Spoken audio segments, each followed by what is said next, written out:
Welcome to the King's Table. Another episode. How you guys doing?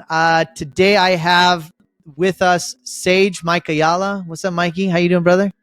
Good to be here. Ready to battle it out today? Of course we have. He's real good. Yeah, of course we have the hero of hospitality, Matty A, and the trend spotter himself, the one and only Mooch, Aaron Muchastegui. Good to see you, brothers. Excited for another episode. I'm your host, Ashish Nathu. Welcome to the King's Table. The hostess with the mostest. We got to keep that trend going. I was about to say the same thing. My first episode tripped me up, and you guys are going to never let me down on that, huh? No. You crushed it.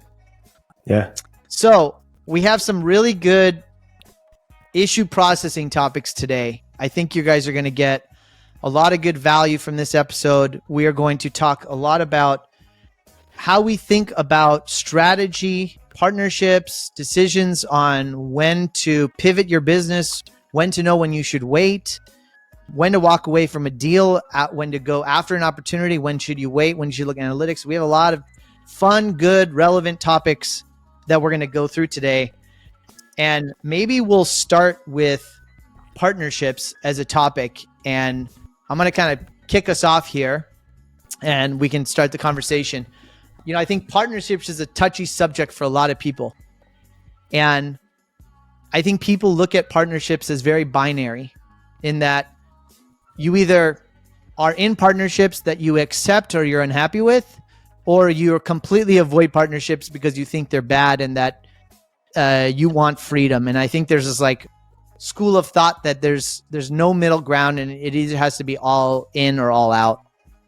And I'd love to go around and talk about sort of not necessarily our experiences, but really what are the lessons that people should take to either decide if partnership is good for them and how to succeed in partnership or like increase the odds of partnership, right? And or when do you know when you shouldn't be in a partnership?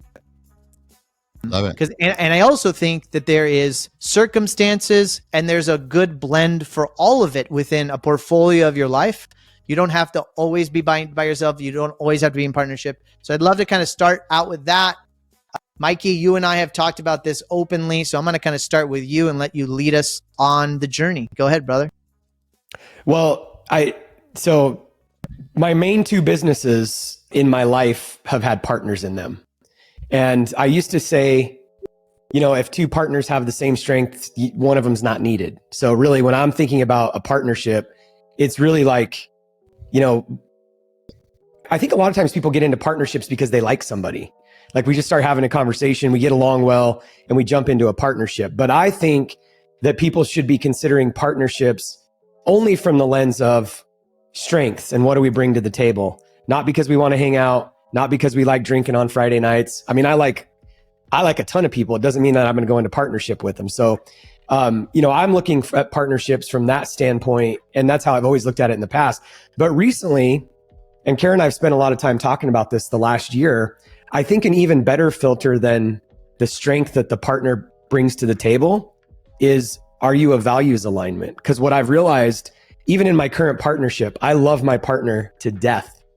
Like he's fantastic, but we've reached a point where I feel like we're no longer a values alignment. So I've kind of shifted my filter to not only does my partner bring a strength to the table that I don't have, but trying to figure out as much up front, like, are we values aligned?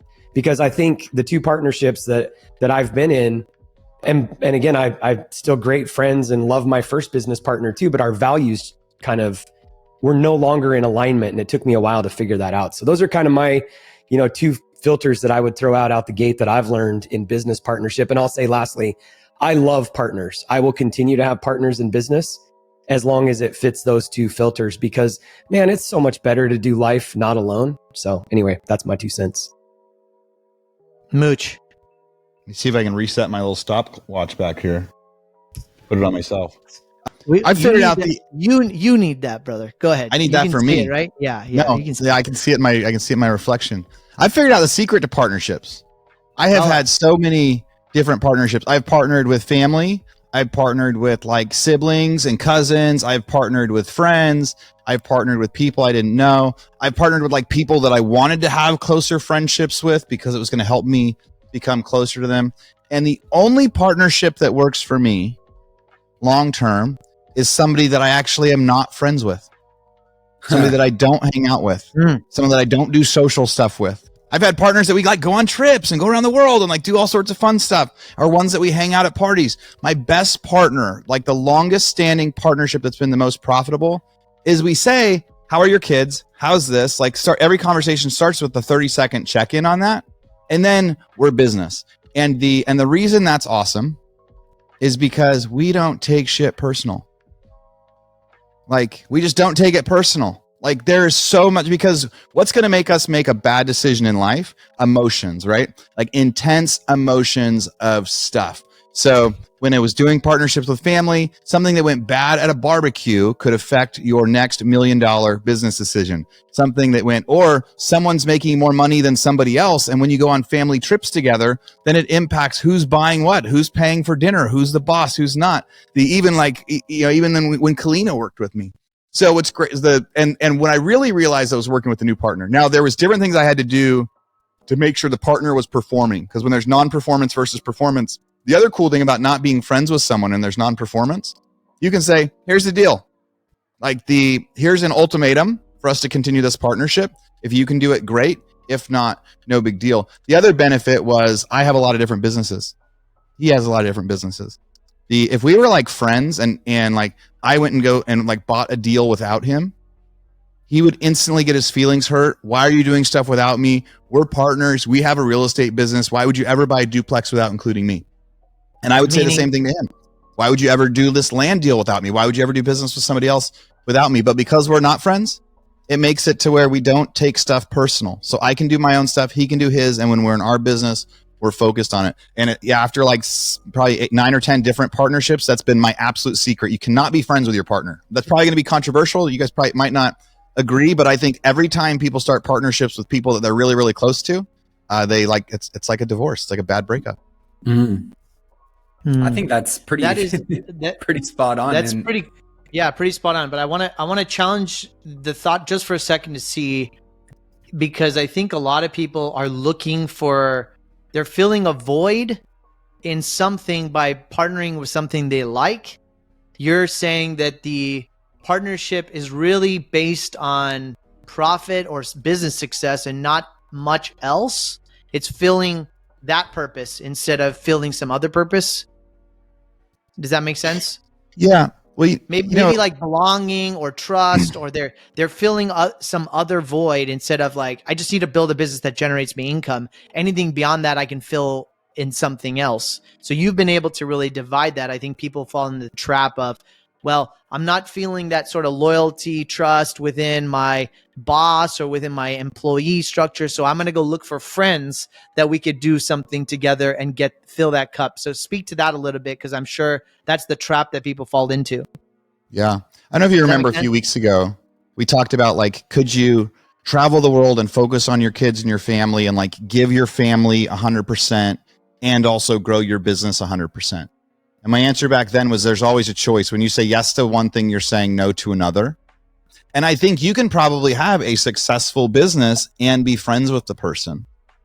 But if you're in a business partnership with somebody, you're never going to be as good of friends as you could be, right? Because the business will impact when you're being friends, when you're hanging out, when you're playing golf, when you're barbecuing. The fact that you guys have a business together will make it to where you can't be as close of friends as you could be.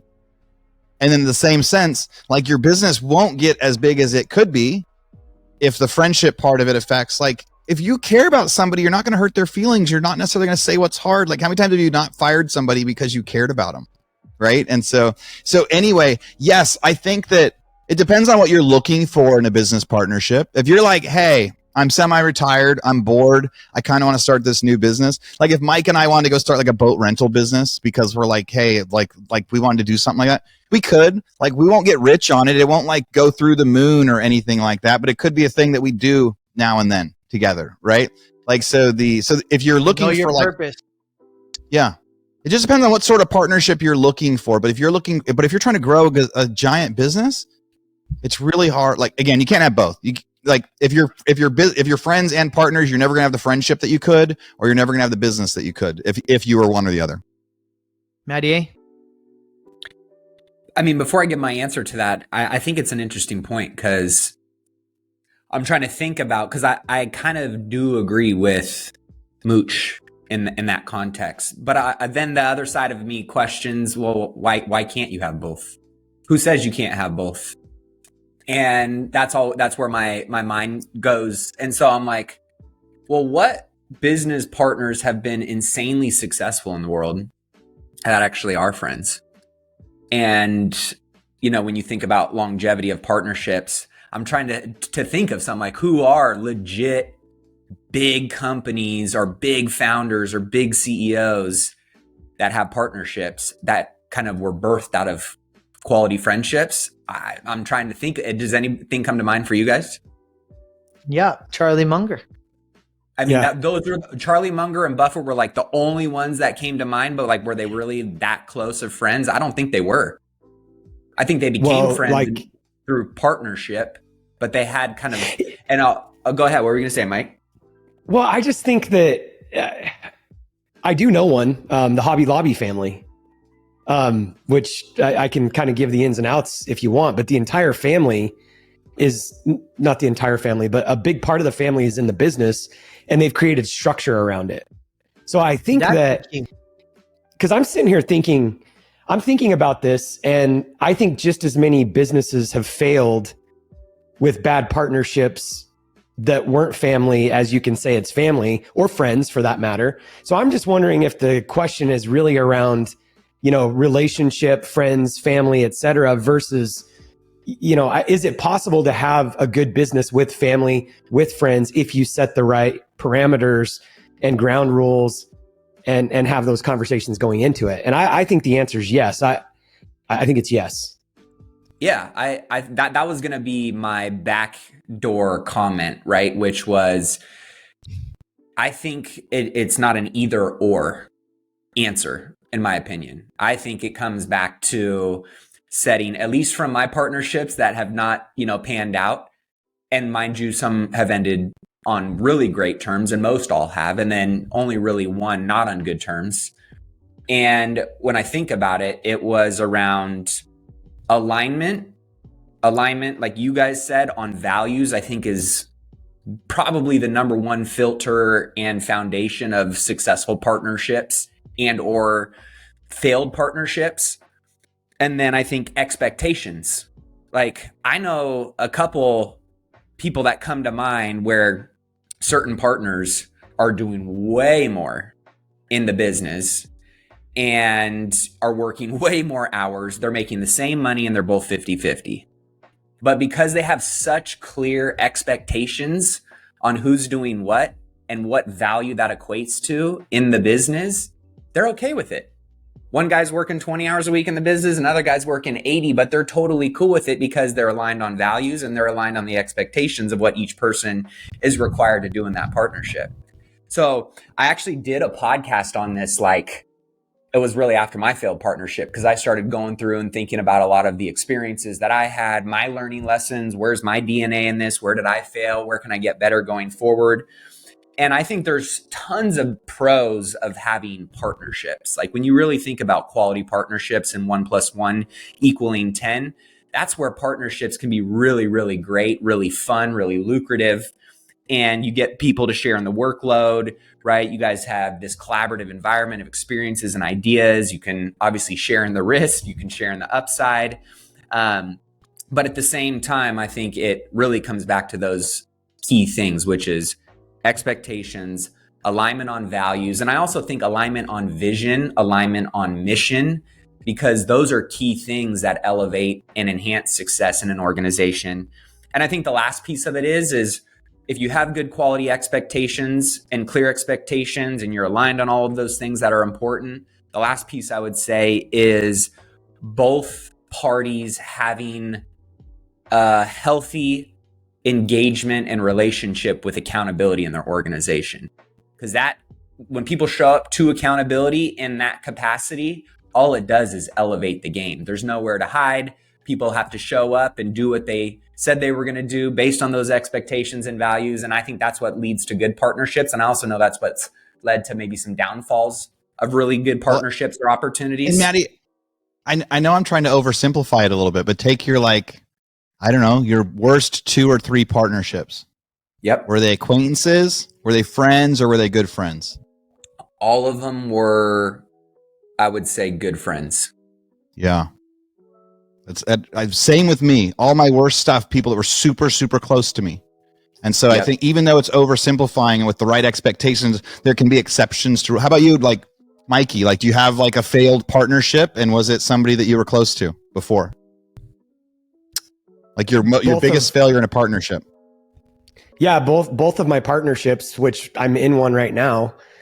And again, I wouldn't say that they were failed in the sense that, you know, we fell apart or whatever. It was just, again, for me, it was a values alignment. So I'm oversimplifying, but I'm like, the first one was family and the second one's a friend. But that being said, like, you know, a couple of things that I've realized is, like, it's really easy to not create ground rules to those that are closest to you. So like one thing that Karen and I are working through right now even with couples. So we do all this work in our businesses. We have like vision planning, mission, annual planning, like weekly meetings, EOS, L10. And how often do you sit down and have a, you know, as we're talking, like an accountability meeting with your wife? One thing that I realized, like with my first partner, it was really easy. I think the 2 reasons why we really failed, number one was the setting the expectations. And I came out of that partnership saying anything with 2 heads is a monster, because like there wasn't clear, you know, delineated responsibilities in the leadership structure. I was the general manager, but we were also 50-50 partners. So he would override me as a partner with the management team. And so the reason why I was saying that too is, like, in my second partnership that I'm currently in, we created a same page meeting, which EOS teaches, but they don't come right out and teach it. They hardly ever talk about it until there's a problem in the ownership Until team. you need it. Yeah. And then they start talking about same page meeting, but it's not in any of the books. And what that is just like we have an L10 meeting in EOS, we have to have a same page meeting that's just as structured. There's just as much accountability between the owners so that we're on the same page. And so I think it's just easier, like Aaron, in your situation, and I don't think you're oversimplifying it. I think you're pointing out something that it adds a layer of complexity that if you can stay away from it, I think you probably should. So I don't disagree with I mean, what you're saying. Providing, yeah, Aaron, you're providing a little bit of discipline to say, look, yeah, you be friends and can you try? Sure. But the odds are better if you're just focusing on structure, accountability, profitability, and get all of that other stuff from your friends and your spouse, perhaps, right? Business is hard enough as it is. Yeah, no, you're right about that. So what about and maybe I'll point this to you first, Ash, knowing that we've all had business hardships, what was the triggering event that other people might be able to look down the road and potentially prevent it from happening or see it coming based on some of the things that we've all experienced with partnerships that led to kind of the beginning of the end? This is a great question. And I think for me, it's very simple. It's the same as in marriage. When one person outgrows the other, when one person is starting to go on a path of growth, and we all know that most of business is not mechanical. It's a lot of personal development, learning, ego death, to learn how to manage people, how to be emotionally intelligent, and just be a better person. And one person is dedicated to that and one person is not necessarily dedicated to that. And you start to see that fork start to mature. That's when you know things are going to start going south. And so you have a choice at that point. You can pull people up and start giving them the support and coaching and help and training and education they need so that they can have a chance, or you don't, or they won't. And that fork or that separation becomes bigger and bigger over time. And then it's really hard to recover. So the same page meeting is an attempt to figure that out. It's like, oh man, where are we not on the same page? Where are you going one direction and I'm going a different direction? it goes back to values. Maybe you start to fork on values, maybe you fork on responsibilities, maybe you fork on ethics, whatever that is. But it's the journey of staying together the whole way until you realize, wait a second, I'm going left, he's going right, and what are we doing to try to stay together? Or I'm going up and he's staying where he is, and what do I do to get him moving forward? So that's my answer. And I think just to add to everything you guys are saying, I'd say I've found a lot of value in sort of the mindset stuff, right? And allowing everyone in the team or the investment, the partnership, to really focus on that stuff. Like, everybody's got to focus on that stuff too. It's not just the blocking and tackling that makes a business successful. And then I've had a lot of family, which is even more complicated. And you have multiple generations of families, and it's you have different generations of, Gen Xers and millennials and boomers, and so different thinking of how the world works and expectations. And so it's really important just to have super, super, super transparent information. Open kimono communication is what I say. And that's why people don't have these conversations, because it's scary, and you don't want to hurt people, and you don't know what the outcome will be, and you never want to make your family feel bad and or have fear. So I think you got to have a safe space to have these conversations. So that's my answer to this. But I also have really had this binary perspective over time of partnerships are good, partnerships are bad. And I've seen it everywhere. And so it's really important to have this conversation. I'm glad we're talking about it, because it is not binary, and there is a chance to succeed. But Mike, one of the things you said earlier was, life is not as fun doing it by yourself, which I thought it's a good thought to go down, because I think a lot of people think that they can go do really magical things by themselves. And I'd love for you to give some perspective on, maybe you could have done something, it would have taken you longer, and maybe you would have had more freedom, but you maybe got there faster because you had a partner, but then you gave up something. So there was a trade-off there, right? And I think that's often a trade-off for people, that if you want to go build a billion-dollar business, often you're not going to do it by yourself. And often, if you are going to do it by yourself, it's going to take you a freaking long time. And the trade-off to that is, well, I'm going to get a bunch of really smart people. I'm going to give up some things, control, influence, capital, whatever. And I'm going to try to accelerate that and get there faster. So that's the decision I think people have to make. We end up in those circumstances, and then we have to figure out how to deal with them. But we're kind of talking about how to navigate that. Mike, any thoughts? And then maybe we move on to another topic.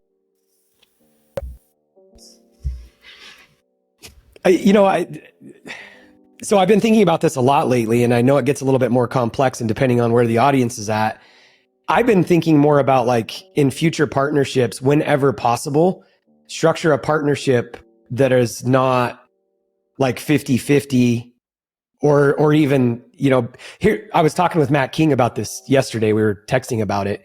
And in one of the things, like, my top three are vision, mentorship, internal and external, and then building partnerships. And the more that I think through this, the more I'm starting to think about, in future ventures. Like in my current partnership, I'm the operator and my partner was the marketing and capital raising guy, right?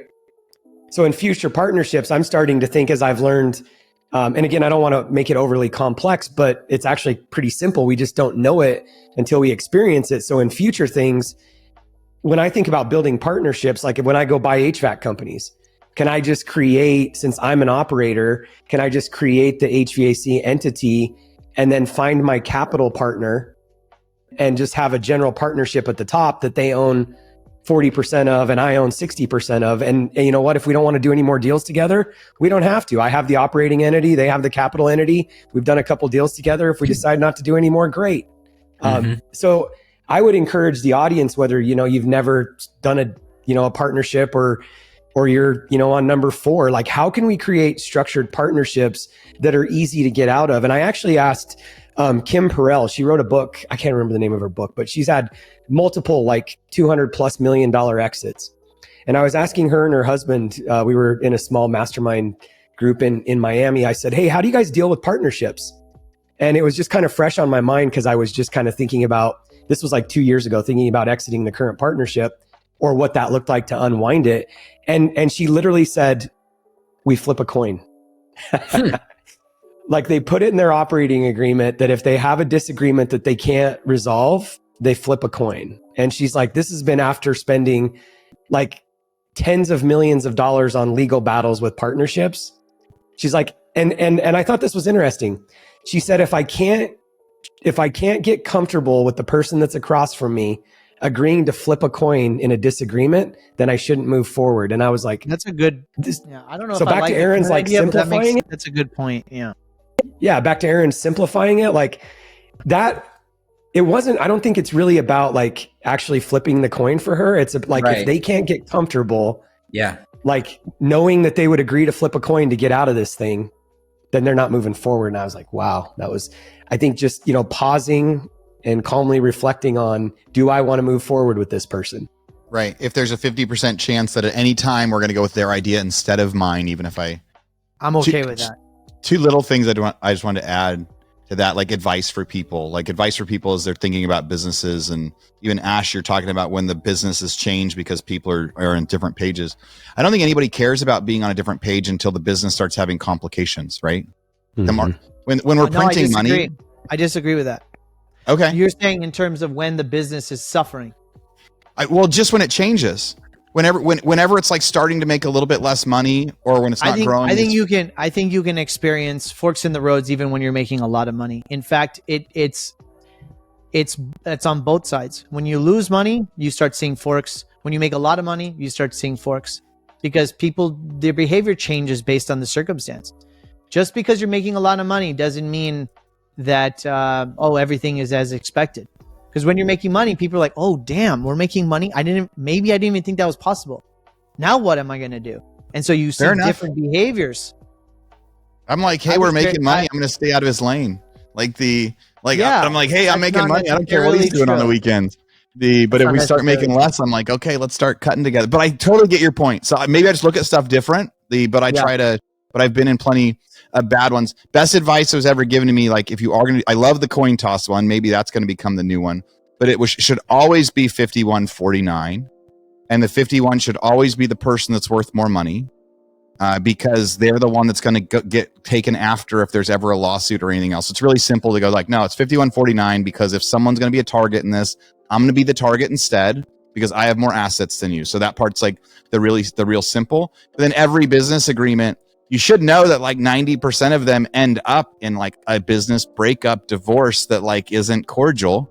So like other advice I got at the very beginning was in that original document, especially if it's friends and family, in that original document, it says, I have a right to buy you out for X at any time, right? For any reason at all. Like if I decide that it's not going to go anymore, a third party evaluator values it and I get to buy you out for that. And it's like the buy sell agreements, or I have a right to sell, because then it just makes it, you have to expect that 90% of the stuff's going to end in failure. So put in the documents ahead of time. When it does fail, what happens when it breaks up? Instead of like the coin toss thing. So my 2 little cents on it is like prepare for it at the end, because when everybody's excited at the beginning, we're not thinking about that. But if you got everybody it, is nodding with Mooch, so that's really good advice. Everybody's agreeing with this one. I want to say one thing on that too, and I think that's brilliant advice. And I'll tell you, even if it's not a bad breakup, we're talking about partnerships that end bad, but sometimes partnerships can end well, especially if you have that up front. And I think Maddie kind of asked this earlier, like what was for me in my first business, Kara literally I think it was 2012. She said in 10 years, when our daughter graduates, which is our youngest, which is 2022, it just happened. She's like, 10 years from now, I want to take a year off. We got married young. Like our entire adult life was raising kids and running businesses. Right. And she just had this idea in her head that when Kaiten graduated, she wanted to take a year off. And I went and asked I started talking to my business partner. I said, hey, I think we need to bring in a general manager, because I'm thinking 10 years down the road. Like I'm the GM and I'm thinking 10 years down the road, how am I going to take a year off? And he looked at me and he said, well, if we do that, what are you going to do? And that was the moment that I realized, like we we were not values aligned in the long term. And when I said that early on, people might think, well, values meaning faith or what? No, it was literally just the way that I look at time. One of my top values is freedom. And my business partner wants to work 100 hours a week and he'll work until he's 100. I don't agree with, I don't want my life to look like that. And so we were able to walk through that whole process and get through it without a bad situation. But it would have been a hell of a lot easier if I would have started where Aaron said and had like a buy-sell agreement out the gate. But I was 24 years old. I didn't know any better, right? But fortunately, it ended well. But that's what I was talking about with the values alignment. It doesn't have to be a bad thing. It can be a good life change that makes us want to, pull the partnership apart. But it still doesn't make it any easier if we don't have like parameters around it. You can be getting along and still not figure out how to get out of the business without, clear expectations. Good or bad, it will end someday. I want to pivot to another topic and give it to Mooch, but I want to just add, because Mike, you talk a lot about this, is I think that a lot of people who want the glory of business ownership, and I'm going to use that word intentionally, this sort of like over glorified thing, believe that they're going to receive freedom when they somehow are an owner or a partner in a company. That's the glorious, godly thing to do to gain freedom, is to be your own boss. And 90% of owners don't own a company, they own a job.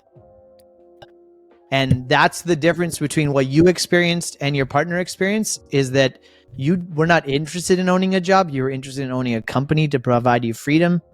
But we could go down that rabbit hole, but it's a huge trap that I think people get into, especially all this conversation where people are encouraged to leave their W-2 job to go start a business so you can go get freedom. And in reality, all you did was trade one job for another with more responsibility and less skills. So just something for people to think about. Before you pivot, Mike, you want to close, and then I want to pivot. Yeah, before you pivot, I just wanted to add, I wanted to see if there was anything you guys would add to this, because I wrote some notes down. So for anybody that is considering going into partnership with somebody and exploring what that might look like, these are some of the things that I heard come out of all of our mouths. Make sure that you are aligned on values, vision, mission. Set clear expectations from the start. Outline how you'll manage business finances, handle money issues, handle disputes, handle dissolution. What type of legal partnership you will choose or how you structure it is extremely important. And decide how you guys will handle opportunities that are presented to avoid jealousy, envy. The one thing that I would add to that is operating agreement and clear expectations on buying and selling. Is there anything else you would add to the listener that's thinking about partnership with somebody? You can put an asterisk that says mooch only and just say, don't be friends. Don't be friends. I've realized after all of this that I'm never going to be in business with Mooch. He's not going to let me. We'll do a boat rental business. We can do a lemonade stand. We can do some small stuff. It'll be fun. Yeah. As long as it's not a real business that makes money, we can go in business together. Yeah. It's going to be fine. As long as we're not rich. I'll add one thing really quick to it. And this is not something that I came up with. It's something that I heard from a friend and mentor of mine that I'm going to implement going forward. He started a partnership recently and they went away for 2 days and locked themselves in a conference room and talked about every quirk, the way that they, like to work, the days they don't like to work. When I'm on vacation, I don't want to be like everything that could possibly come up, bother them. Yeah, they tried to talk through it, and I was like, man, that to kind of try to go to that level is good. I know who you're talking about. Yeah, that was really good. Yeah, be super, super, super, super open in the beginning. Mm-hmm. I mean, it gets harder and harder to be open over time. The best chance you have of finding the cobwebs is in the beginning. Mm-hmm. Get past the romance, the cloud nine, the sexy part of partnership, which is where everyone gets excited and no one talks about anything real. And then you start having real problems, and that's when shit goes south. Okay, let's talk about when is it appropriate to pivot your business and when should you wait?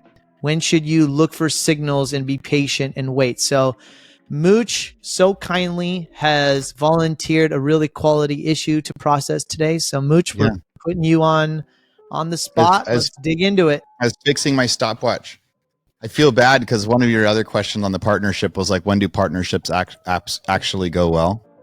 And my best ones were also ones where one guy raised the money and I did the operation. He did something I couldn't do, and I did something he couldn't do. There was That's what Mike said. Is know your strengths and don't do the same thing. Yep. Yeah. Don't do the same thing. Then you're never battling over the same thing. Don't choose somebody that's like you.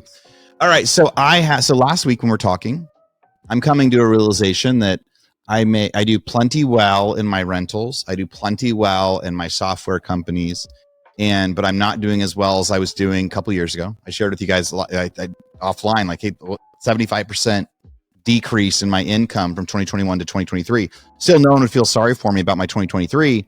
But it was also come to this realization of what am I spending time on? What is stressing me out? What's working and what's not. And in my current real estate markets, because that's still where I get my extra income. Essentially, my rentals and my software is my horizontal income. It'll cover whatever lifestyle I want, really. But I like to flip houses. I like to buy deals and fix them and sell them because it's like quick cash, and you can go party on the weekend. You can buy another asset. You can do fun stuff with it. It's this fun business that right now my business plan has come to a complete halt, pretty much. And it's because of the areas where I am in the market. Man, I've got houses that are priced awesome, look awesome, priced below other stuff, look amazing, and we're just haven't had a showing in 3 weeks, right? And so you go, but I start looking nationwide, and there's other places that are. When I first came out to Texas, I was put out of business in California. I was totally put out of business in California. I couldn't run my business plan there anymore. And I said, hey, I think there might be this opportunity in Texas. And part of my business plan was I don't like bidding against other people for houses. I like finding the secret, being the only buyer so I can get the discounts. So I started flying to Texas every month and said, hey, I can't do my business plan anymore. I'm just going to move to Texas. But I didn't move to Texas at the time. I'd fly to Texas. I'd go be here for a few days, and I'd fly back to California. And I'd do it again the next month. And I was able to like rebuild my business because I found a market where my business plan worked. So my conundrum now is... Okay, we're going to do this. Hold on. We're going to do this Vistage style. Okay. Mikey, you know this. What is the how do I? Man, I don't know this drill. How do I? How do I what? So it would be, how do I start in doing flips in Scottsdale instead of Austin? How do I do flips in Fayetteville, Arkansas instead of Austin? Like, how do I do, because there are certain markets where there's 1 or 2 months of inventory where once you get a property, the house is selling in a week. So my business plan works in those sorts of markets. I've done it before where I did it from far away, flew in. So it's like, so do I, or how do I? Do I start doing what I did before? Do I fly to Arizona every month? Do I fly to Arkansas every month? Do I start over the grind of rebuilding a new business where the market allows my business plan? Or do I say, dude, you had a good run, just chill, work on some of your other businesses right now? Because I moved my whole family out to Texas because Texas was that spot. You know, it was like, I was going here, then all my business was here, now I'm here. And now I might be like, well, maybe my business plan works better in Arizona, or maybe it works better in Colorado or Arkansas. So for what that's an interesting pivot that I'm going through. Let's ask some questions. Let's ask some questions, and you keep your answers short, 15, 20 seconds. Okay. Mikey, you want to ask some questions? Of Aaron? Of Aaron, Mooch, yep. To get more clarity? Go. Yeah. Can we talk about what markets? Because maybe I could buy an HVAC company there. You can flip houses and we'll just share a jet. So I like that, right? So it really is, it's trying to fit. So the idea would be searching wherever is the best market right now. Cause that's what I do, right? I do the data and I find the places. And so there's some early places where it's like, it could be Phoenix right now, but it's certain zip codes in Phoenix. It could be places in Arkansas. It could actually be like Northeast and some other places where you got 1 to 2 months of inventory. There would also have to be a certain amount of foreclosures. So the data hasn't told me what markets yet. But the question is like, so do I find the absolute best market for my business plan and then start going?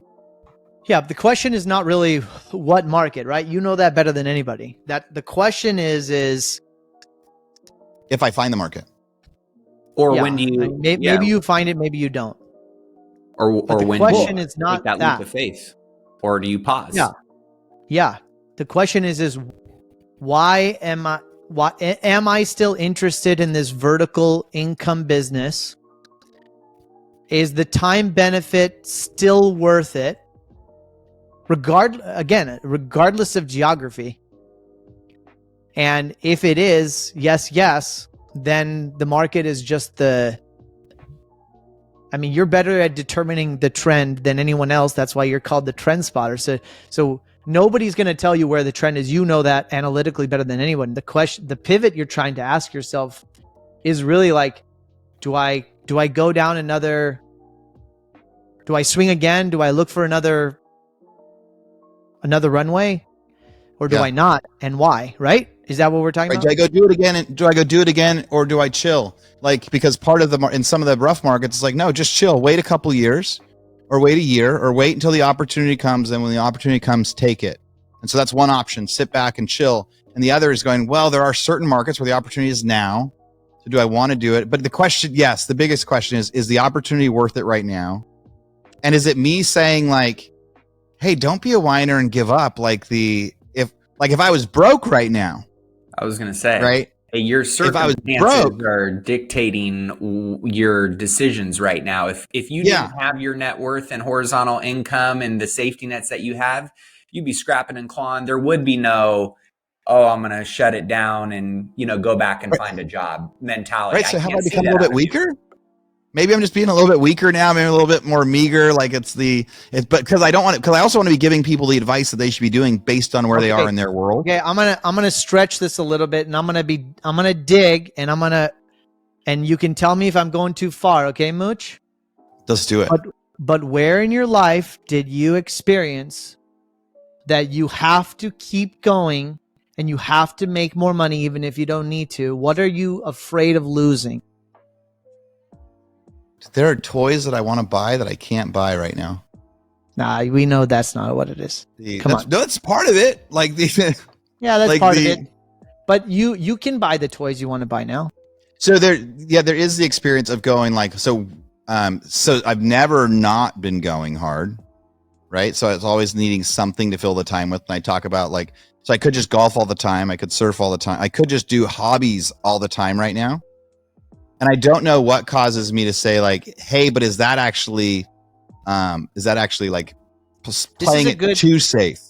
That's not the advice I would give a coaching client. I wouldn't give an advice of a coaching client of chill and do nothing if you see an opportunity somewhere else.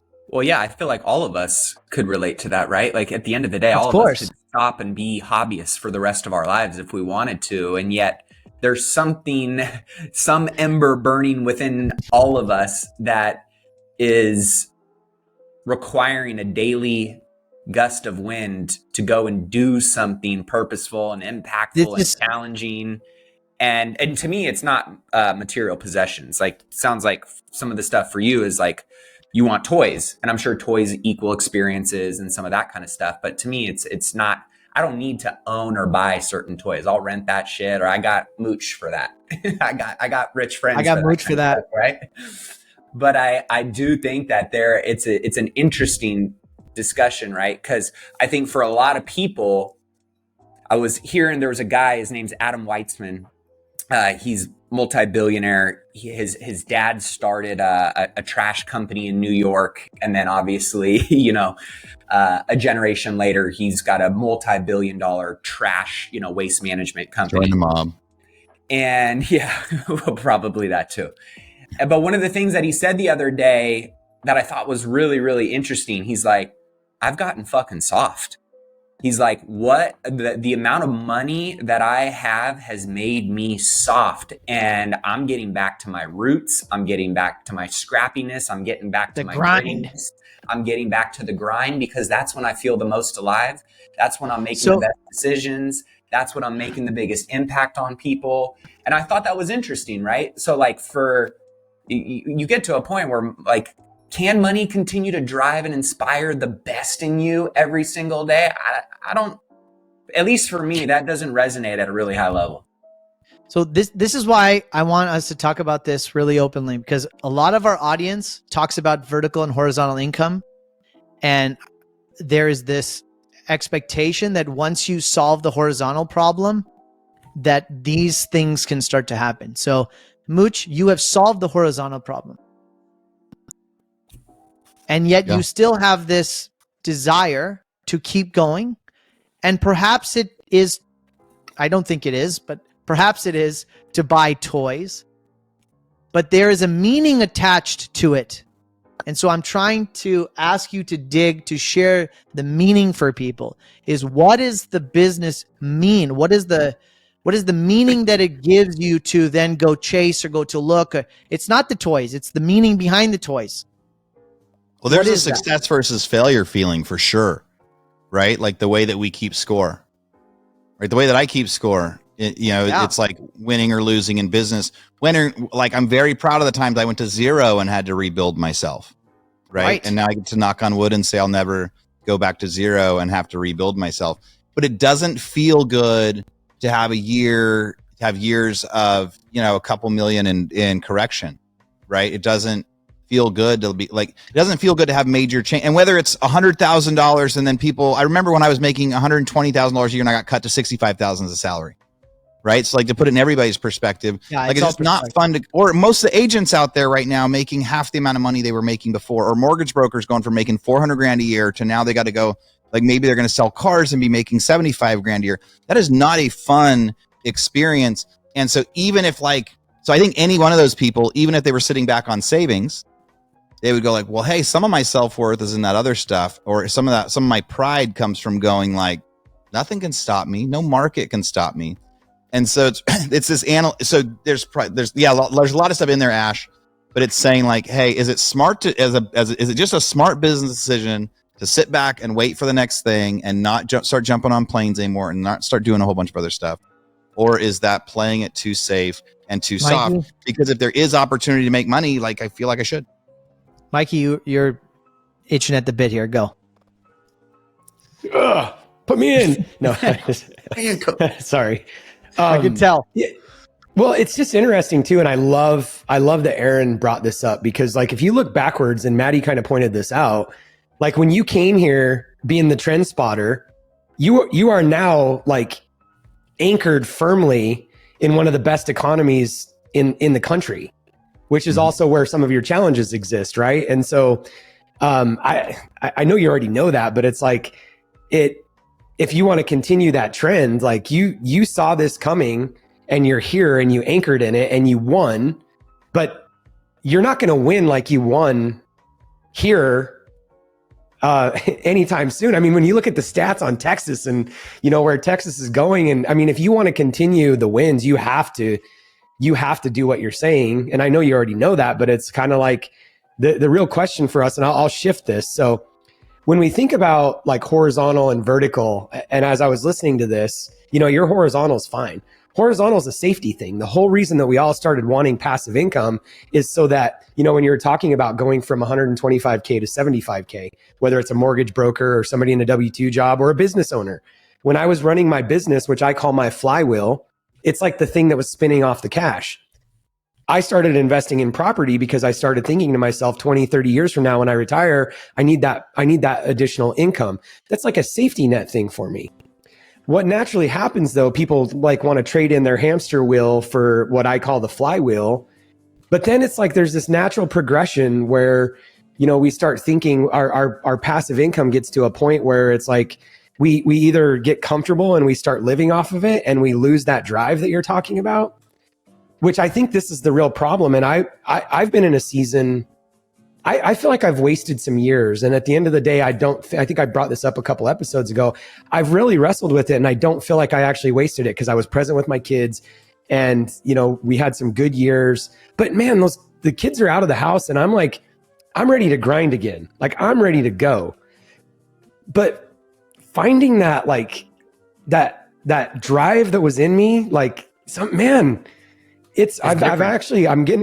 harder. And I'm going to put a podcast out on Monday that's like about an idle mind, because I think so many people just sit around thinking about all the things that they could do. But I remember when I was younger, man, I didn't have time to think.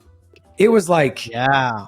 just go, right? And so I'm like trying to figure out like, how do I refabricate that? And Mooch, I think you're just like, there's like this hesitancy to get back into it because we've almost been scorched by the amount of time and energy and planes and being away from the family and you know, the feelings of, so I think as we get older and we get more comfortable, it's a little bit more challenging to commit to, you know, to taking that step. And I know I'm feeling it. Like I'm really at this place where this is why the partnership conversation and everything is so real to me right now, because I know in order to go to where I want to go next, it's going to take a version of me that I've never experienced before and I've never built before. And I look back at some of the challenges that I've had, that I've been through, and I'm like, that's scary to me. And knowing that I got to go to an even bigger place is what I think kind of just scares us. We're like, man, I got to become a bigger version of myself. And it just scares the living hell out of me, to be honest. But I know I'm not going to be happy. And I'll end with this. I'll toss it off to someone else. There's a guy that I've gotten to know recently. His name's John Matson, and he's a ex-Raiders NFL player, big fitness health coach. And man, he's just like in your face. And he made this comment to me. He said, you know, like when we get to the point where we just say, hey, I want to be wealthy just because I want to be wealthy. I want to have amazing experiences. And I just want more than what I have right now. But like when we get to the point where we just accept that, then you'll be okay with just saying it. One thing for me, like if I was going to take my whole family to Dubai right now and have like an amazing over the top experience for 10 days and fly, you know, like on this lay down suites, and dude, I wouldn't spend the money on those suites. Not for my whole family, not right now. And I wouldn't spend the money, you know, to be at the penthouse of the Burj, whatever it's called. Like, nope, not right now, but I want that. Yeah. And I'm okay saying, you know, I want that experience. I want that experience for me.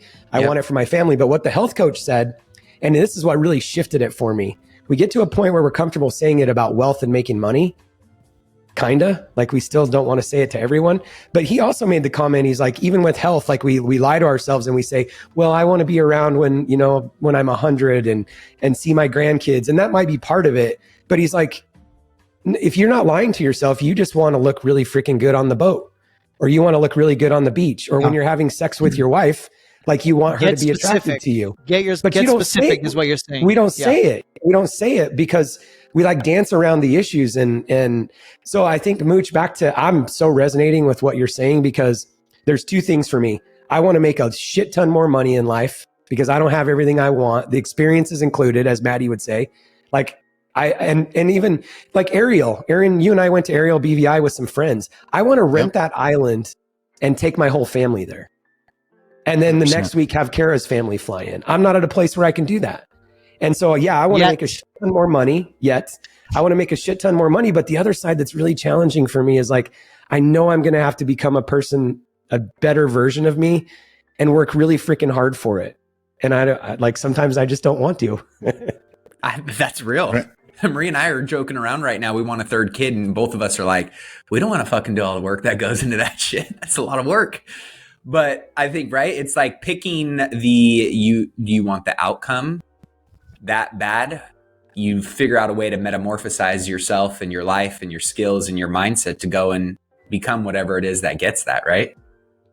That was an important dialogue, Mike. And I think the one thing I think people should get out of what you just said are two things. Number one is get super clear on what you want and say it out loud. Right? Get to the truth of what you really want and say it out loud. And the second thing that was really profound is that you were scared. That those feelings are really important signals of shifts in your life that you need to pay attention to and not run away from. And so what you so well articulated is that it's okay to feel the fear, the stress, the anxiety, almost the resistance of that. But that is like your body telling you that you're about to have huge breakthroughs. Don't run away. Stay here. Move. Go deeper. Go get more specific. Like, very important. Very important. I mean, I'm doing the same thing. You guys know what we're talking about on the chat. So this is super important. And I will share that every single person on this podcast is, and we talk about this all the time, is like what you see on social media is all bullshit. What all of these guys are suffering through and really slugging through, dragging their feet through the mud. This shit is real. So I appreciate, Mike, you sharing some real talk. Mooch, you have a thought? Because maybe we pivot like my to something stopwatch? else. You guys What? like my little stopwatch that keeps us. We're giving you feedback, bro. Let it go. I no. So it was great. I thought that was. I mean, that was what I wanted to be able to have out of the topic. Like just that understanding that there's times to figure out, like, is this it or not? Because what I said last week to people is don't try to fit a round peg in a square hole. So sometimes you need to pause, and sometimes you need to wait, and sometimes you need to be patient of your moment. Then if you see that moment, but it's a major life change, it becomes this thing of going like, yeah. So the only other thing, actually, as you were saying that, the only other thought I would share with you is that you did it in California. You did it in Texas. And so what is the meaning of doing it again and again and again? And you're going to end up in having the same conversation again in 3 years after you move to wherever you just said. And so there may be a little bit more thought of, well, what happens after that one matures and whatever you call a market when they go full cycle or whatever. That's probably the most profound thing. You're going to end up in the same spot. You're going to end up in the same spot you are right now in another 5 years after you fly around the country and do all that. So what I love what Mike said is like, you need to go past the boat. There's something way deeper than, because you're just chasing like a hamster the next bucket, and you're going to end up in the same, okay, now it's no longer in Austin, it's over here. I'm going to go spin around for another 5 years, then I'm going to be done with that. And I'm like, oh, do I pivot again? But you didn't have any really breakthrough. Or I become okay with, or I just say that's what I do is every 3 to 5 years I find a new market.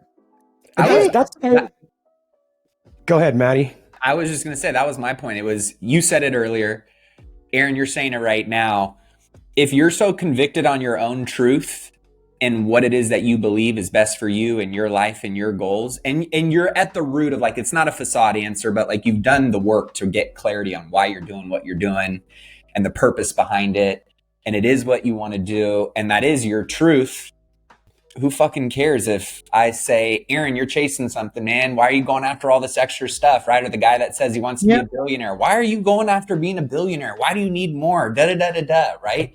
Like, I don't think Aaron owes it to any of us to explain why he needs to go and chase more stuff. Do I agree with it, or who fucking cares? I mean, if it was Aaron, right? It's like being a storm chaser. Yeah, no, but I'm not saying that. I'm saying the guy that that follows the hurricanes to go rebuild the cities, and then I live in Texas. I just live a lot on the road. I'm not punishing Mooch for going after the next market. What I'm saying is that if Mooch is interested in being the billionaire, he can keep making money. That's fine, but just going from one market to the next may not make him a billionaire. There may be another question he should be asking that's deeper. That's 10x to 2x. Yeah, 10x versus 2x. That's what I'm saying. I don't think this is really so, like, and I don't. McDonald's, I don't know what the answer is because he's the trend spotter, so I'm just going to follow him anyways.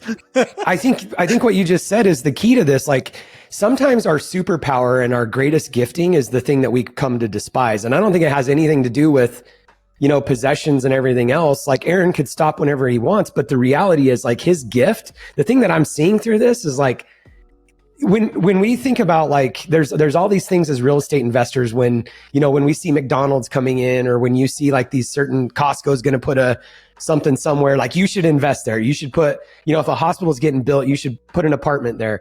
Well, I'm just sitting here thinking, like, if Aaron's moving to a new market, I'm going too. Like, I don't think this has anything to do with money. I think this has to do with Aaron's, like, ability to see the amazing. And I think the bigger version of Aaron is, like, how do I see that next thing without, like, if he doesn't want to put in that level of work, then how do I see the next big, if I'm going to do it again in 5 years, how do I build the team that's just going to go, be boots on the ground every 5 years when I go through this process again, and not have to move my family every time? Maybe that's the better question. Yeah. Right. But I'm going wherever Aaron goes. Fun combo. So in a few episodes, guys, you will hear where we're going next in 2 or 3 weeks. Hey, the coolest part about that is all the big moves that I did in like 2021 and 2020. I was announcing it on the podcast as I was doing it, and anybody that would have followed me would have 10x their money too. So Yeah. fun stuff, guys. Thank you for letting us have that topic for a little bit today. And I think we still have some time. Maybe we can quickly process and go around the table talking about when it is important to look at opportunities and walk away from deals or walk away from business opportunities. We talked a little bit about partnerships. We talked about big life changes or pivots. Maybe this one kind of nicely walks into it. Maddie, you want to lead what's on your mind here? Yeah, I mean, I think we probably can all relate to certain deals that you did and or didn't do. And in hindsight, right, you're like, man, that was the right decision. Or maybe you second guess yourself of whether that was the wrong decision. Right now, I'm in one of those scenarios where I am walking away from a deal that emotionally, based on my vision, based on it being a 10x move, based on it checking all of the boxes it feels like it needs to check for me, on paper and what the data is telling me and what some of the, the due diligence has told me, I got to walk away from this thing.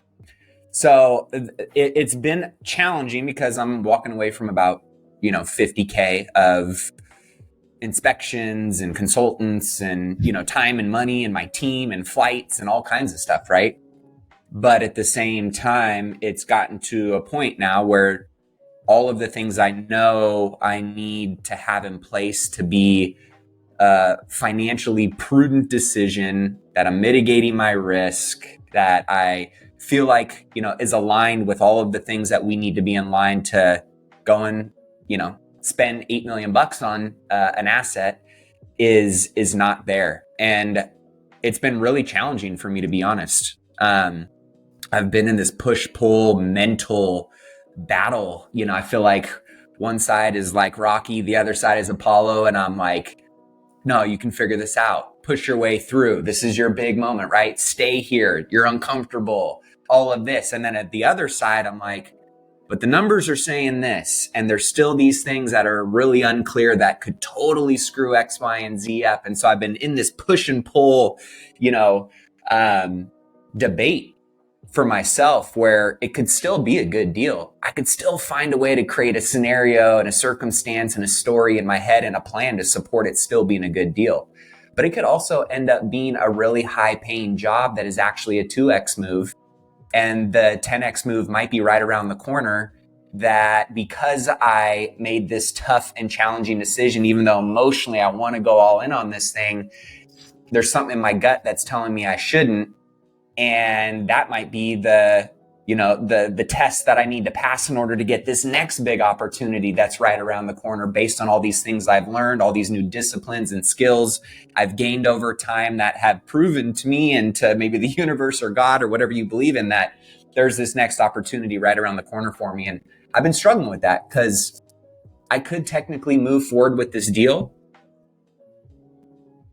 And at the same time, there's a lot of things that are telling me that I can't move forward with this deal. And I'm curious from your guys' perspectives, because there's been deals that I've gone against my gut on and I've actually paid for it in a bad way. And then there's been other times that even though, emotionally, maybe, I wasn't all the way in, but the data told me to do it. And I had a good plan and I had good people and a team around me and I did go all in. It turned out to be amazing. And I'm glad that I did do it. So I'm really kind of stuck in between a rock and a hard place. And I feel like now more than ever, there's a lot of people that I'm talking to that are in these types of scenarios, not just in a real estate deal. Maybe it's in a business partnership. Maybe it's in your own business in a different industry or space. Maybe it's a job you're looking at taking or doing, right?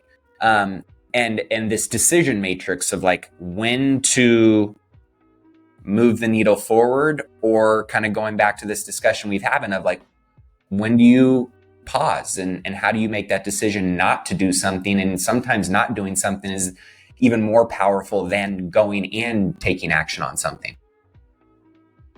Let's go around the table and give him some thoughts and feedback. Who wants to start? I have a question. Yeah, go. Is there any shortcomings, limiting beliefs? Is there any capital issues? Is there any of those things that are keeping you from moving forward? Because outside of that, it sounds like you know the answer. Because the only reason I'm asking this too is just like sometimes there's data and then sometimes there's challenges, and I just don't know if I want to put forth the effort to overcome these roadblocks. And so then and then there's data as well. Yeah. I think it's a little bit of both for me in this situation right now. I mean, when it comes to, and this kind of goes back to my last partnership, I took on that partnership in a big way because this individual had a good chunk of capital, which to me was a mental safety net that allowed me to go a little bit further out in front of my skis, and it paid off. This one, I've got all the capital lined up, but the one safety net is my capital. And there's this sense of, I guess, a little bit of scarcity in my mind that if any one of these things could go wrong, which there is the potential to go wrong, and the data supports it, and those challenges are real, I'm not just making them up in my head, that I could, with this being a bad decision, take 3 or 4 or 5 or 10 steps backwards. If I'm going for a 10x leap, I also have the ability to do a 10x landslide. And to me, that is scary. I'm being completely honest and transparent here. It's scary. And while I've always bet on myself, I'm kind of relating a little bit to what you said earlier, Mike. I'm sitting on more cash than I've ever had in my life. I'm feeling a little bit comfortable right now. I'm having this energy and urgency and this sense of going on a 10x mission. And yet there's also everything that goes along with it of how could it potentially mess up my family or the finances that I currently have. Am I trying to force a 10x opportunity when there's some certain red flags in this opportunity? So that's where I'm struggling. But to answer your question directly, I've got pretty much everything I need in place with minimal safety nets that it would all fall back on me if something went wrong. And there's still some red flags in the deal through the due diligence that I don't have enough time to, basically I got to come up with additional capital to extend my DD period. And I don't think the timeline and the additional capital is warranted to potentially take that risk right now. I mean, I think go, Mike. Sorry, go ahead. I was just, do you think that if you said I'm walking away at this point that you would have to come up with additional capital to extend the DD? I've already done that. We're basically, and there's a lot more detail to the deal, but yeah, there's a price reduction and there's a time extension. And she's, essentially claiming that she doesn't have the ability to go down on price anymore. And Got it. And if I want additional time extension, that I gotta, pay for it. And she wanted an increase in price. So we're kind of going in opposite directions here. But it is one of those things where, on paper, this deal has everything I want to take that next 10x leap in my hospitality journey. And I'm walking away from it. And I feel like I'm really torn going, am I walking away from an opportunity that I'm really, really going to regret? Or is this the kind of pressure I need around me right now to force a new Matty A diamond that I don't have currently in my hand? I have a few thoughts. Number one is you're already a pretty efficient thinker, so I think you already do know the answer to this. I think the gift in this is Mike was alluding to this a little bit of the life limiting belief, the I must in order to, that is forcing you to do things that you probably instinctually know you shouldn't do.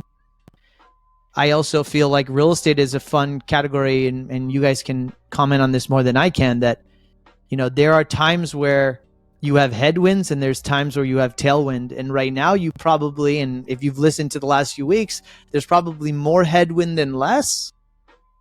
And so that comes into your calculation. It does. Right? In terms of just general odds, 50-50 odds, that am I going to have tailwind here or headwind? Bottom line. Yep.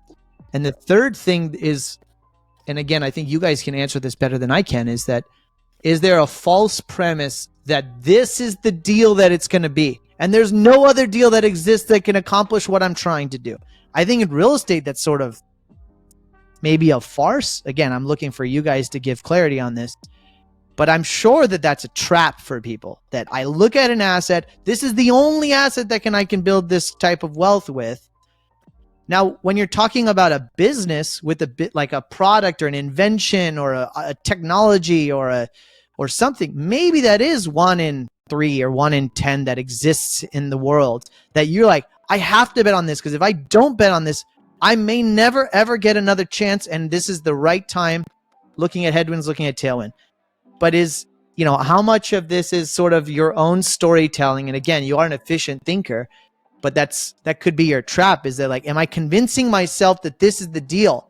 100%. And you're right. You could find 1-2 months from now. So I'd love to answer shoot that back to you, real estate boys. Yeah, go. Has some comments on this, but to me it was, yeah. Actually, I'm going to let Mooch go because I got my landscapers right out my window. So go ahead.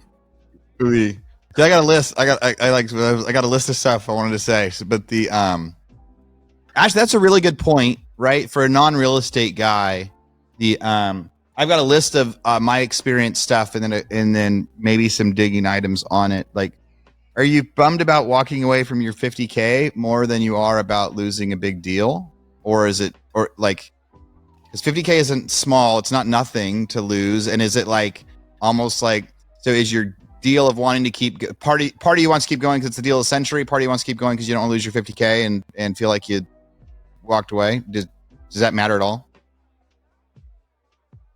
He's got landscapers, so maybe I'll have to just keep going. And it's loud. Yeah. No, we can hear you fine, Maddie. We can hear you fine. Go ahead. Just a quick question before I'll fire off my other stuff.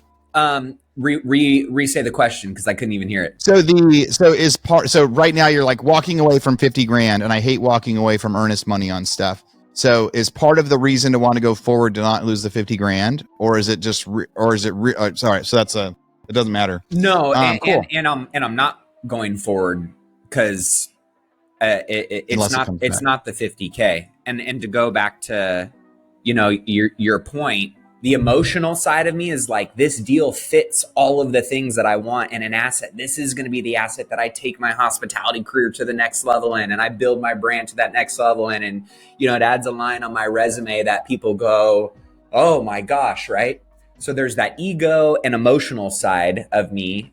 And also just the strategic side of going, this makes sense. This is a great stepping stone from a wealth perspective, a career perspective, right? I've thought it through on a lot of capacities. But then there's the principles side of me and the level-headed logical side of me that goes back to your point, Ash, which is real estate deals are like buses. There's always another one right around the corner. And you let the numbers and the plan behind the numbers and the team who's going to actualize those numbers really kind of be my final decision. Lead. And so that's what's leading my decision of walking away from a lot of time, a lot of energy. I mean, my whole freaking staff has been spending the last 30 days, pretty much 7 days a week. We're not just, buying a commercial real estate property and we're looking at the leases and we're doing our inspections on, the main infrastructure. No, this is like, I'm going through a restaurant business acquisition. I'm going through an events business acquisition. I'm going through a hotels business acquisition, in addition to a bunch of other programming that I want to layer in with the distillery and the spirits. So it's been an around the clock thing. Our whole team is emotionally invested, and I've sold them on this vision. And now I'm getting to a point where this is a good topic. Good example of the process. We have to walk away from this, guys. We have to walk away from this, and here's why. And not everybody agrees, not everybody, right? But I'm having to make a tough decision that I think is, in the grand scheme of things, the best thing based on our bigger mission that we're all bought into as an organization.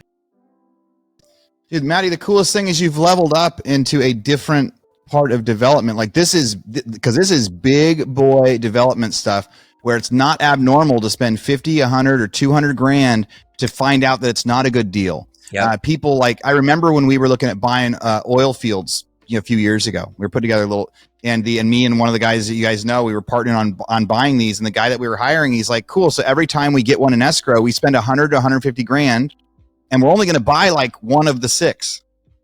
Right. And we're like, what? So we're going to lose 150 and we're going to walk away, and lose 150 and walk away, and 150 and walk away. But the one that we keep, well, but that's the one you're going to make millions on. So like now you're going to be into this development level where, if done properly, if it's a 10x type development deal, that you'll actually walk away from 2 or 3 or 4 before you find the one that can properly level up. So it's all about like establishing contracts in the way that, like, It was land deals when we were home builders. We'd pay a certain amount for the first option, a certain amount 6 months later, a certain amount 6 months. So you have now leveled up into big boy development, which is that idea of getting you and your people on. Is like not every deal you're going to do, and some of them you guys are going to spend months trying to get one to realize it's not the one. Yep. But that's like practice for the next one. A couple fire round stuff, like all of my best deals, I knew it the whole time.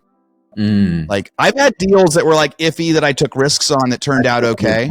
But all of my best deals, every step of the process, I was like, home run, home run, home run, home run. I can't believe I'm able to buy this. If I can just get the money together, I'm going to buy this. Best deals I've ever done, never was questioned. And I've made money taking risk, right? Where it's like, it might be on the fence and it turned out better, but I've only lost money when I was like, I never lost money on one that I go, I know this is going to be a 100% deal. So my best deals, I knew the whole time it was going to be awesome. I can see you guys shaking your heads. I think it's probably similar. Losing the 50 grand, no biggie. You've lost 50 grand in a flip before. I'm sure I'm going to lose probably 100 grand on 3 of the flips I have right now on each of them. Property values have changed a lot, and even the last 90 days on whatever asset you're looking at. So if you started looking at it 90 days ago, and even though the sellers haven't looked at that, probably like a better, like the question to tell yourself that it sounds like you probably are is like, will a better deal, become available soon? Like 6 months from now, whatever market you're in, if you're in like the commercial hospitality, whatever, 6 months from now, I think that you'll find a better one. And I love Ash saying like, it's almost like to never fall in love with a deal, like thinking that there's only like, this is the only one that's going to provide that option. You'll have 10 people trying to buy a house that say, this is the dream house. This is the only house I want to raise my kids in, but only one family gets to buy it. And the other 9 don't kill themselves. They go find a different one and they tell themselves the same story later. Throwing good money after bad is a funny one, like that I tend to do a lot. So don't like not falling in love with the deal in the oil one. I'm going to give one example of where I went ahead with a deal recently, and I'm not sure if it was a good idea or not. So I locked up the land, and it was like first like $5,000 for the first 60 days. 60 days in, we went through our due diligence. Said, okay, we are going to be able to zone change this from industrial. It's right next door to another apartment that I had. So I had to pay another $50,000 extension at that point. Like 6 months later, city council, we get approval to actually be able to put 96 Class A units in downtown in the city, right next to my other one. We're getting the zone change, but I don't have the money to clear it because the zone change didn't happen fast enough. So now I've got to get my funding in place. And at that point, it was like, because the first goal was to have my funding in place before in that first 6 months. Development took longer, so I had to pay an extra $150,000 for my next like 9-month extension. So 9 months later, I'm now $200,000 invested in it. And like 90 days before closing, the banks are falling apart, which is all the banks and stuff that's been happening recently. And my partner that was going in on it with me, that the whole time was going to be covering everything, he just goes, no, I'm not in anymore. And so so now it's like a week before closing. And I'm like, cool, I lost 200 grand on that deal. I'm walking away from closing. And because the seller wouldn't discount, they wouldn't like come back to me on the table. I'm like, I knew prices were down, and I changed my way of thinking and pushing forward on it, and we'll see if it was a good deal or not. So the purchase price, $1.3 million. Well, I wanted them to sell to me for like 1.1 or like 1 million to understand that prices have gone down. I wanted them to come to terms with the fact that prices have gone down, but they just didn't believe that. And they believed that another seller lined up. So then I had to look at it and say, look, I've already lost my 200 grand. It's gone, poof, burned. So like that 200 grand is gone. It could apply toward the purchase price, but I have to think as if that's gone because I no longer wanted to buy it for 1.3 with 30% down. But once I realized the 200 grand was burnt, it was like, well, would I buy it for 1.1 with 10% down? Because all I needed to close at that point was an extra 100 grand to close. So would I buy it for 1.1 with 10% down, knowing that I just burned that 200 grand? So I went ahead with the purchase. I've got that land. I'm leasing it back to the people in the warehouse right now with the hope. And I had two lines of thought. One was good money after bad. I was like, well, maybe I could just sell it for 1.2 and instead of losing 200 grand, I'll lose 100 grand. One was like, maybe this will be the deal that like timing works out right. So like, so there's one that, and now after the fact, should I have walked away at 50 grand before my next 150? Yes, I would be happier with that decision. If 6 months in, I would have realized the market was changing, or if I'd have realized that partner was going to bail. And I remember the day that I wired the next 150. And even that was a negotiation because I had to tell them, no, I'm walking away. I was supposed to wire like 300,000 that day. I was able to convince them to have it be less. And I remember being pumped when he agreed to it. Like, yes, I just gave him 150 more instead. And we got our extension thinking because the appraisal had come in like $5 million more than we thought it was going to be for an as completed. I'm like, oh, it's going to be perfect. But anyway, man, I've done all the wrong things too of good money after bad. I wish I would have walked away on that one, and we'll see. Maybe it'll be one that turns out fine, even though I went against my best advice. But when you find that great one, dude, you're going to invest your 50 or 100 grand in due diligence and go, this is a home run the whole time. Yeah. Like, you'll know. I love that you brought that up, because honestly, every home run deal I've ever had has been an unwavering belief and confidence throughout the entire process. Even when challenges came up, right? You're like, okay, we can figure that out. We'll overcome that. Here's the plan. There's been so many things that have come up in this due diligence process that I'm like, it's knocked my confidence down. And normally I'm like a chest out. I'm stepping with some swagger. And this one, I'm like, damn, that's and also my team, I've seen their confidence not be at the level that it normally is in certain areas. So to me, that was somewhat validation. And I think, when you brought that up, I was like, we've had other deals that have had hair on it and really challenging, but we've had a plan and we've been confident the whole time. And it was hard work, but we crushed it. This one, even though, it checks a lot of boxes, putting those two dots together, as you brought that up, makes me realize that it's gotta roll. We gotta go in a different direction. Maddie, Mikey, go. Like, two thoughts on that. Just like your team and you, what is success? Like, we have this idea in our head that success is closing the deal, right? I know that you don't think that, but like, after having your ass handed to you through this process, and then the team specifically, like, I'm hearing that success, and I think you just got to go back and share this with the team and get their head right on it. Success is, hey, we did all of this, and whether we buy or walk away, we're better for it, right? And yeah. But I wanted to, earlier I was just thinking about this too, and man, we're so complex and amazing. And I've gotten to know you pretty well over the years, and so I think probably everybody on this call would relate to this. But through this process, like, we're so good at envisioning and creating, like, we're creators. And through this entire process, you and your team have seen what this is going to look like when you move in and when you take over and when you execute. And I was just listening to this whole thing, and it's like, God, we're so powerful, like, to be able to just be visionaries and create businesses out of nothing. Yet when we don't move into that room that we created, like, we just got to be just really aware of that, because you guys have already, like, you've already moved into this. Like, you moved into the restaurant and you moved Hotel's into the already open. spaces. That right, Yeah. Mike? The hotel's already open. The restaurant's already open.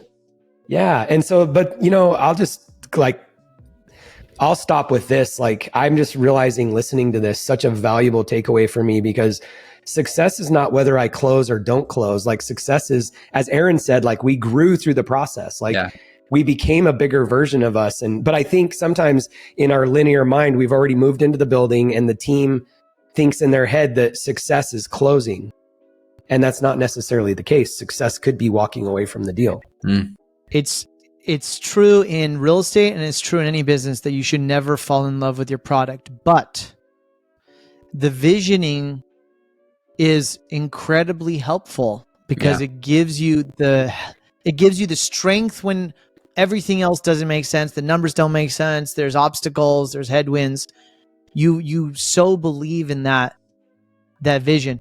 I remember we still experience this now, that when somebody sells a really hard deal, that's when the easy part is over and the hard part starts. So, like, I love when sales guys say, kind of like you saying, hey, we closed the deal, the hard part's over. No, the hard part hasn't even started. That was the easy part. The hard part is opening up the restaurant, getting the hotel built, renovating it, launching the distillery brand. We sell deals over 2, 3, 4 years sometimes. And then we get a purchase order, and the sales guy's like, the hard part's over. We haven't even started yet. That was the easy part. Now we got to actually make something. We got to actually solve, we got to defy physics to get this accomplished. So I think it's a really good conversation to have. I'm sure a lot of people experience this. I know all founders suffer or struggle through this. So great conversation today, boys. Let's kind of go around the horn. Any last thoughts? I think this is episode number 6 of the King's Table. Let's start with Mr. Mooch.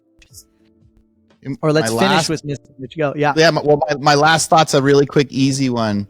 Like, some of the most money I ever made on a deal was not doing the deal.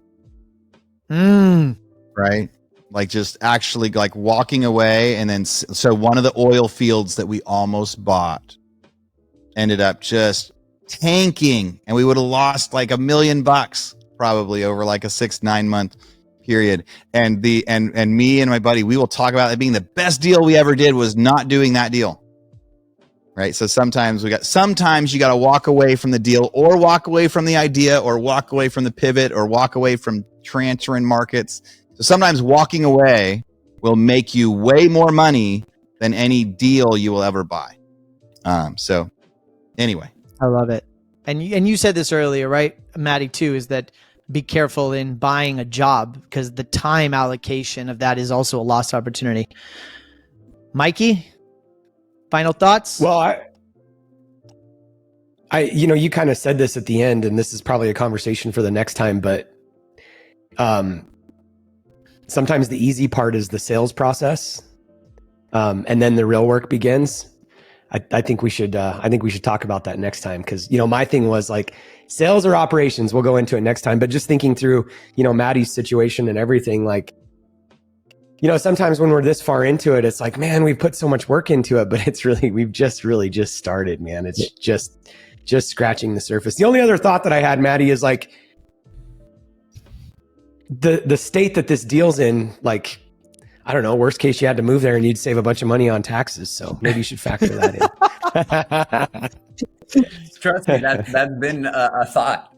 It really has and we would have a really good hotel stay in Vegas next time we would go. So we'd all save a little bit of money next time we go to Vegas.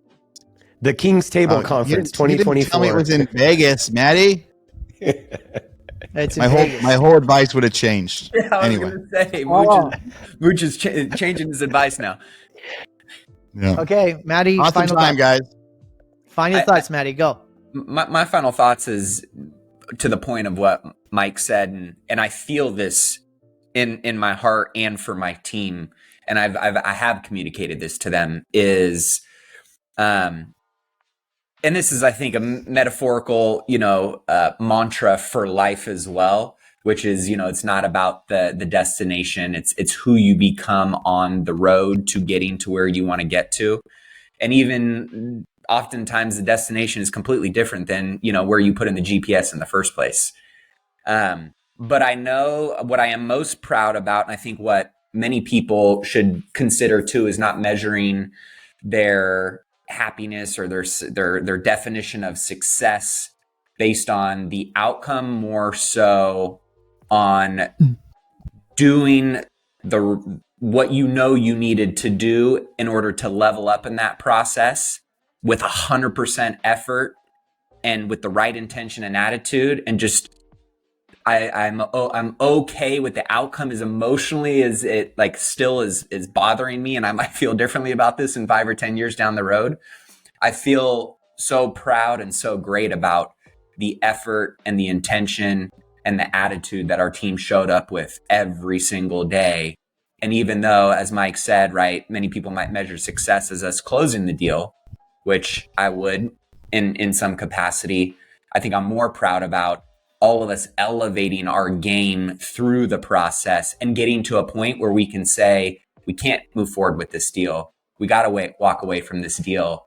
And a more immature business owner or investor would probably be saying something different and or moving forward with this deal. So I think, a lot of people might be able to relate to that in some capacity of their own journey. And, the gap in the gain mentality, right? Is my ideal that I'm measuring it against is I should have closed this deal. That's my ideal outcome. But really that is living in the gap versus the gain is me and my team have grown and elevated our skills, our acumen, and really have grown even tighter and become better because of where we end up today. And I'm proud of that. And that's the gain mentality I'm going to live with today. Yeah. I love it. I think we had really good conversations today. This was a really good topic. I definitely learned a lot. I think if all of this was easy, we would have billionaires everywhere, right? So I think we processed some really good issues. We're learning. I think the audience, hopefully you guys are really engaging with this content. Another episode of the King's Table. Thanks so much for listening. Definitely reach out to any of us to connect. We'll put Maddie's cell phone number in the show notes so you could give him text feedback. You guys know how to get a hold of us. You can find us on all the major podcast systems. You can also find us on YouTube. So leave us comments. Tell us, give us some feedback. Tell us what you want to hear more from us. And the cost of listening is that you share it with somebody that may get benefit from the content. Thank you so much. Until next time. See you, boys. Cheers. Until next time. Bye bye.